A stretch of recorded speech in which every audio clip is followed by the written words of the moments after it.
नमस्ते फ्रेंड्स।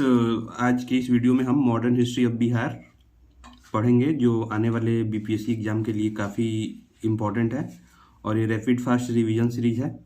कोशिश करेंगे 15 मिनट में पूरे मॉडर्न हिस्ट्री को कवर करें। काफ़ी इम्पोर्टेंट फैक्ट्स को डिस्कस किया गया है, तो आइए शुरू करते हैं। तो सबसे पहले बिहार में यूरोपियंस का आगमन होता है, जैसे भारत में यूरोपियंस का आगमन होता है। तो सबसे पहले भारत में पोर्तुगीज आए थे, उसी तरह बिहार में भी इंटर करने वाले सबसे पहले यूरोपियन पोर्तुगीज ही थे। ठीक है। इसके बाद इनके द्वारा अलग अलग फैक्ट्री एस्टेब्लिश किया गया था बिहार में। तो फैक्ट्री बेसिकली मैन्युफैक्चरिंग सेंटर नहीं है, ये स्टोर हाउस था उनका। तो सबसे पहले ब्रिटिश के द्वारा 1620 में पटना के आलमगंज में फैक्ट्री एस्टेब्लिश किया गया, लेकिन यह फैक्ट्री क्लोज हो जाता है और फिर से 1661 में इसको रिवाइव किया जाता है। तो ब्रिटिश द्वारा यह पहला प्रयास था फैक्ट्री खोलने का पटना के आलमगंज में। इसके बाद 1632 में डचों के द्वारा खोला जाता है पटना में ही। उसके बाद 1774 में डेनिश के द्वारा पटना के नेपाली कोठी में फैक्ट्री खोला जाता है। और एक इम्पॉर्टेंट फैक्ट है यहाँ पे, 1786 में गोल घर का निर्माण होता है जॉन गास्टिन के द्वारा on the orders of Warren Hastings. तो यहाँ पे हम लोगों ने 4 फैक्ट्स डिस्कस किए। पटना के आलमगंज में ब्रिटिश के द्वारा, पटना में डच के द्वारा 1632 में, डेनिश फैक्ट्री नेपाली कोठी में, और 1786 में गोल घर का निर्माण किया जाता है। इसके बाद अब हम आते हैं 1857 की क्रांति में। तो 1857 की क्रांति बिहार में शुरुआत होती है रोहिणी गांव से, जो देवघर जिले में था उस समय। 12 जून 1857। बीपीएससी में डेट काफ़ी इंपॉर्टेंट होता है, पूछता है बार बार कि 1857 की क्रांति की शुरुआत कब हुई थी। तो 12 जून इंपॉर्टेंट है। कहाँ हुई थी? तो 32nd नेटिव इन्फेंट्री में, और एक कमांड था किसके अंडर? तो मेजर मैकडोनाल्ड के अंदर। ठीक है। 3 जून को यह रिवोल्ट पटना में होता है, और इस रिवोल्ट के जो लीडर थे वो पीर अली थे। और इसी 3 जुलाई को एक ओपियम ट्रेडर की हत्या कर दी जाती है, डॉक्टर लेइल की हत्या की जाती है। 25 जुलाई को यह रिवोल्ट पटना के दानापुर में पहुंच जाता है, दानापुर मिलिट्री कैंट में। और ओवरऑल बिहार में अगर देखा जाए तो इस रिवोल्ट के जो नेतृत्व कर रहे थे वो वीर कुंवर सिंह थे, जो जगदीशपुर स्टेट के आरा के थे। इसी दौरान 1857 के दौरान ही पैरेलल गवर्नमेंट का फॉर्मेशन होता है। इंपॉर्टेंट क्वेश्चन है, पूछा भी गया है एक बार कि पैरेलल गवर्नमेंट का फॉर्मेशन किसके द्वारा किया गया था? तो अमर सिंह के द्वारा, और इसका हेड बनाया गया था हरकिशन सिंह को। इसके बाद एक इंपॉर्टेंट है कि 1857 की क्रांति के दौरान जो पटना के कमिश्नर थे वो विलियम टेलर थे, काफी इंपॉर्टेंट फैक्ट है। और जो पटना के मजिस्ट्रेट थे वो जेएम लोइस थे। क्लियर है यहां तक सबको? अब हम कुछ रिवोल्यूशनरीज एंड सोशल मूवमेंट्स के बारे में बात करेंगे।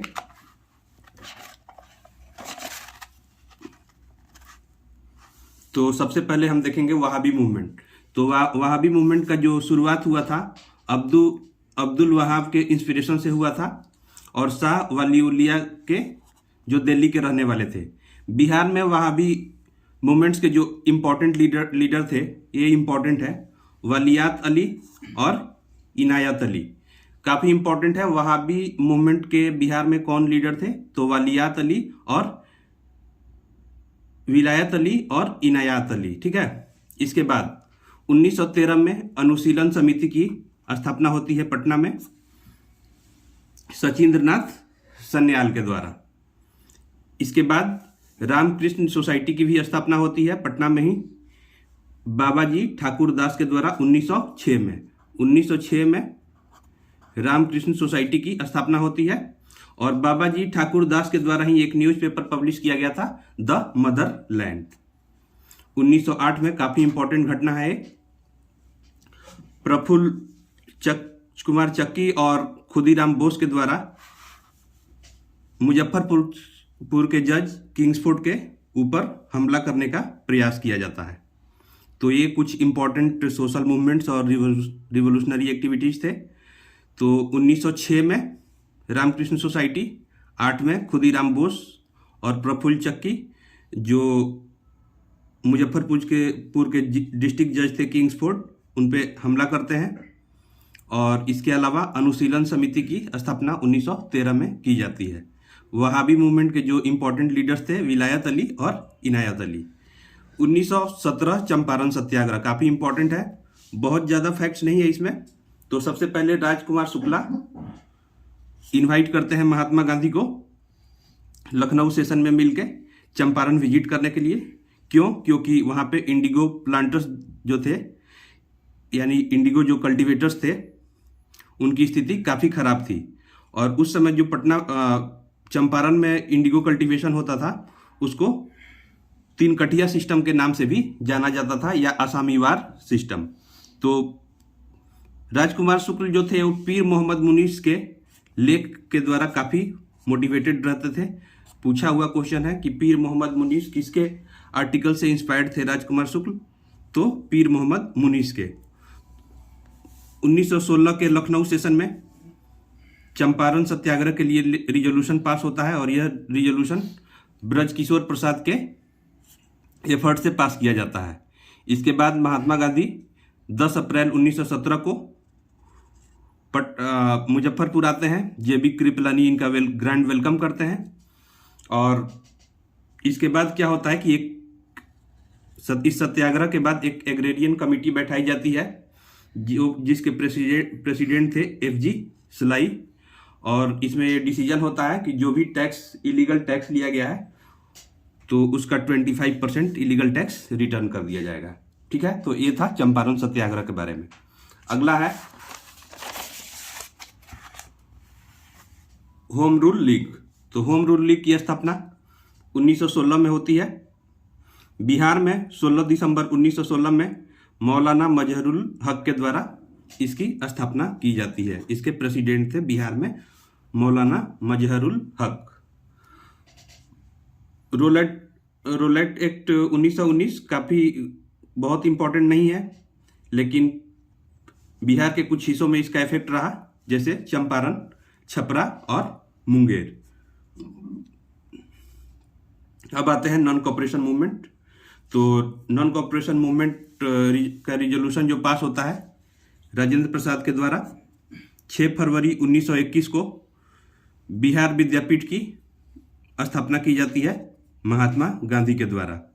इम्पोर्टेंट है कि बिहार विद्यापीठ की स्थापना, इनॉग्रेशन किसने की थी? तो महात्मा गांधी। इसके जो पहले चांसलर थे वो मजहरुल हक थे, और वाइस चांसलर जो थे वो ब्रजकिशोर प्रसाद थे, और डॉक्टर राजेंद्र प्रसाद इसके पहले प्रिंसिपल थे। इसके बाद 1921 में ही सदाकत आश्रम की स्थापना की जाती है मजहरुल हक के द्वारा।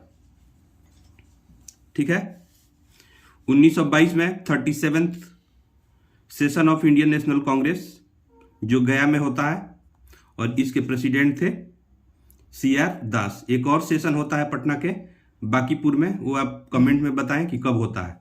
ठीक है, 1922 में स्वराज दल की स्थापना की जाती है श्री कृष्ण सिंह के द्वारा। इसके बाद 1928 में साइमन कमीशन पटना आता है 12 दिसंबर 1928, और ऑल पार्टी मीटिंग होता है अनुग्रह नारायण सिन्हा के लीडरशिप में। अब अगला इंपॉर्टेंट फैक्ट है किसान सभा से रिलेटेड, बहुत इंपॉर्टेंट है, बार बार ये प्रश्न पूछा जाता है किसान सभा से रिलेटेड। तो बिहार में 1922-23 में किसान सभा का गठन होता है मुंगेर में मोहम्मद जुबैर और श्री कृष्ण सिंह के एफर्ट से। तो 1922 में जो किसान सभा ऑर्गेनाइज हुआ मुंगेर में, उसमें थे मोहम्मद जुबैर और श्री कृष्ण सिंह। इसके बाद 1929 में बिहार प्रोविंशियल किसान सभा BPKS का मीटिंग होता है, जिसके प्रेसिडेंट थे स्वामी सहजानंद सरस्वती। इसका जो सेकंड सेशन होता है वो गया में होता है, और थर्ड सेशन हाजीपुर में होता है। सेकंड सेशन में जो इसके प्रेसिडेंट थे वो पुरुषोत्तम दास टंडन थे, और थर्ड सेशन में स्वामी सहजानंद सरस्वती ही थे। इसके बाद 1936 में ऑल इंडिया किसान सभा का फॉर्मेशन होता है स्वामी सहजानंद सरस्वती के द्वारा, और इसके जो सेक्रेटरी होते हैं वो NG रंगा होते हैं। इसके बाद 1930 में सिविल डिसोबीडियंस मूवमेंट स्टार्ट होता है 15 अप्रैल 1930 को under the leadership of Rajendra Prasad Bihar में। कुछ इंपॉर्टेंट फैक्ट्स है, जैसे अलग अलग सेंटर्स में, जैसे भागलपुर में सिविल डिसोबीडियंस मूवमेंट का नेतृत्व किए थे महादेव लाल सराफ ने। पटना में राम वृक्ष बेनीपुरी जो थे वो सॉल्ट लॉ ब्रेक करने में काफ़ी सक्सेसफुल रहे थे। इसके बाद 1932 में हरिजन सेवक समाज की स्थापना की जाती है, इम्पॉर्टेंट है ये। और पटना में जेल कैदियों द्वारा नेकेड स्ट्राइक किया जाता है। तो पूछा है क्वेश्चन कि नेकेड स्ट्राइक कौन से जेल में हुआ था, तो पटना नहीं, छपरा जेल में होता है। ठीक है, छपरा जेल इंपॉर्टेंट है। इसके बाद बिहार में सोशलिस्ट पार्टी का गठन। तो बिहार सोशलिस्ट पार्टी का गठन होता है 1931 में फूलन प्रसाद वर्मा के द्वारा, इंपॉर्टेंट है क्वेश्चन। और ऑल इंडिया सोशलिस्ट पार्टी की स्थापना होती है 1934 में, जिसके प्रेसिडेंट होते हैं आचार्य नरेंद्र देव और जनरल सेक्रेटरी होते हैं JP नारायण, जयप्रकाश नारायण। उसके बाद 1937 में इलेक्शन होता है बिहार लेजिस्लेटिव असेंबली का, जिसमें कांग्रेस 152 में से 107 सीट जीतती है। लेकिन श्री कृष्ण सिंह का गवर्नमेंट उस समय फॉर्म नहीं होता है, तो बीच में इंटरिम गवर्नमेंट फॉर्म होता है। तो उसके पहले प्राइम मिनिस्टर जो बनते हैं वो मोहम्मद यूनुस को बनाया जाता है। तो ये क्वेश्चन पूछा जाता है कि बिहार के पहले प्राइम मिनिस्टर कौन थे। उस समय चीफ मिनिस्टर को प्राइम मिनिस्टर ही बोला जाता था।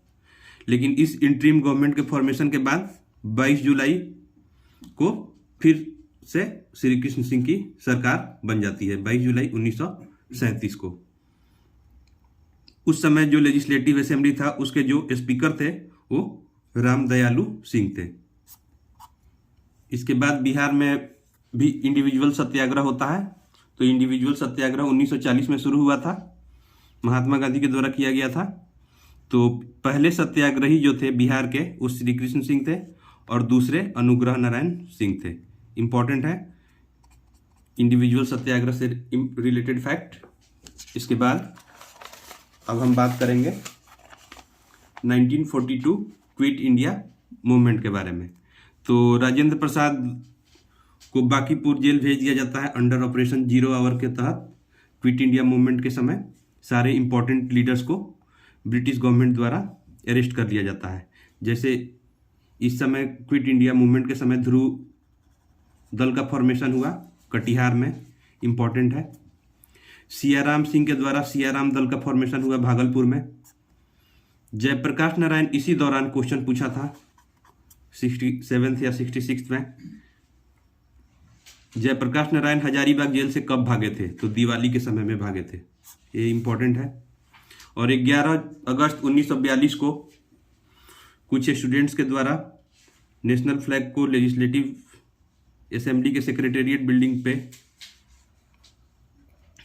होस्टिंग का प्रयास किया गया, जिसमें 7 स्टूडेंट्सों की मृत्यु हुई।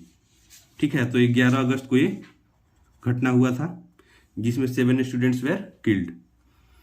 अब movement women in Bihar during freedom struggle, तो ऑल इंडिया वीमेन कॉन्फ्रेंस की स्थापना होती है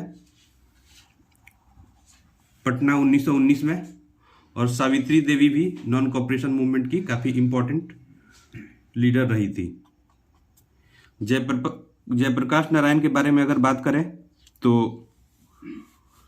क्विट इंडिया मूवमेंट के समय 9 नवंबर 1942 को हजारीबाग जेल से दिवाली की रात में जेल से भाग गए थे।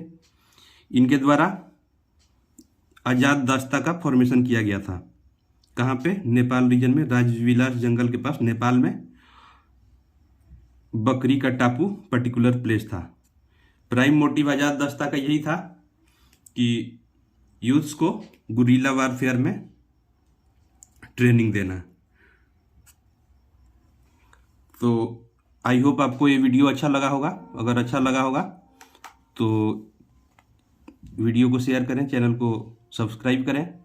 सारे इंपॉर्टेंट फैक्ट्स को कवर करने का कोशिश किया गया है। Thank you.